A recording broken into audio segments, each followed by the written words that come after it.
Hey, my name is Essay-Mercer, and this is my final video essay for the course Social Uses of New Media. So what you'll know by the end of this video is what I learned overall in the course, what I learned from my peers, what I learned from Dr. Strangelove, and what the articles sort of taught me and affected me most. What I learned throughout the course from my peers is that we're all a little bit similar with how we use social media, and we're all quite active on it. And it sort of gave me a sense of collectivity with my social uses of technology that sort of made me have a sense of togetherness with everyone else in the class. An example from class that sort of stood out to me was when someone was talking about a protest that they attended in Montreal, and nobody else in our class really knew about it except for one person, and that was sort of shocking to me because it seems like something that is really big. It's kind of sad that we didn't really have this awareness of what was going on in the world, and I should be using my social media time for better uses, for spreading things that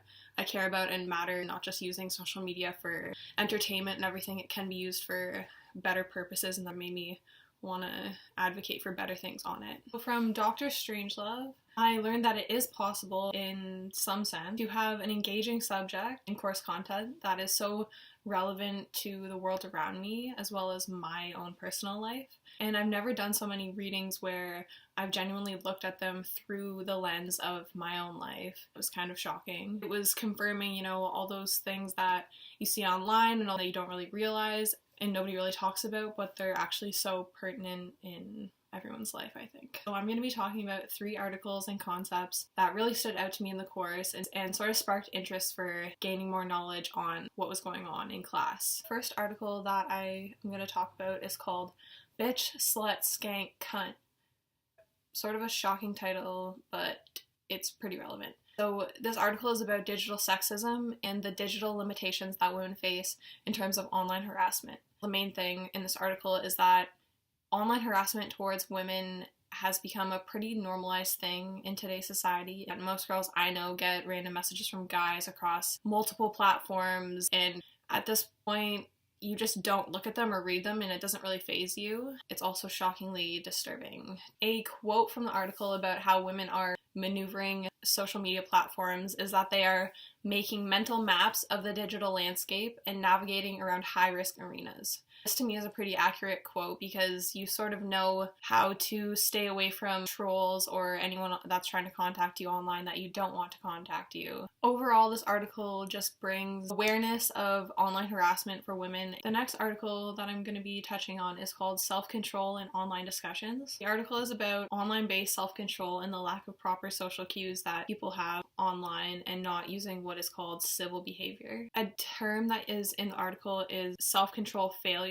which is people who do not detect cues to use self-control and thus do not realize that their communication behavior is inappropriate. So online, they're communicating with people and they're not even realizing that they're talking a certain way or acting in a certain way. It's hard to determine what people actually mean and are actually feeling online. Overall, I just found this article really relevant to today's society because everyone has a phone in their hand or a laptop or some sort of account where they can talk to people online, and it can become a problem if they don't realize what they're doing is wrong or that they need to use self-control. It's definitely something to think about, and maybe more people need to be conscious of their self-control online. The last and final article that I'm going to be talking about is called Has the Smartphone Destroyed a Generation? This article exemplifies the ways in which the smartphone has changed many aspects of teenagers' lives, especially when it comes to their social interactions and mental health.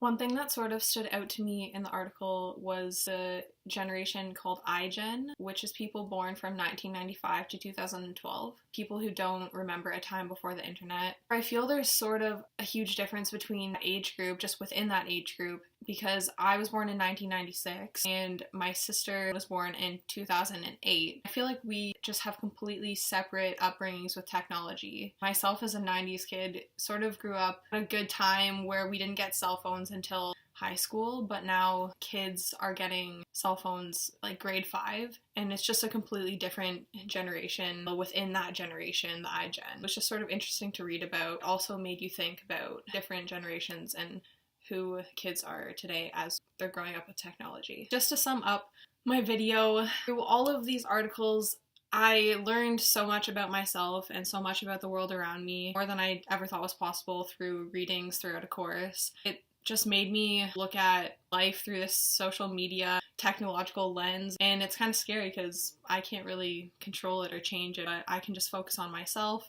and how I interact with it. Thanks for watching.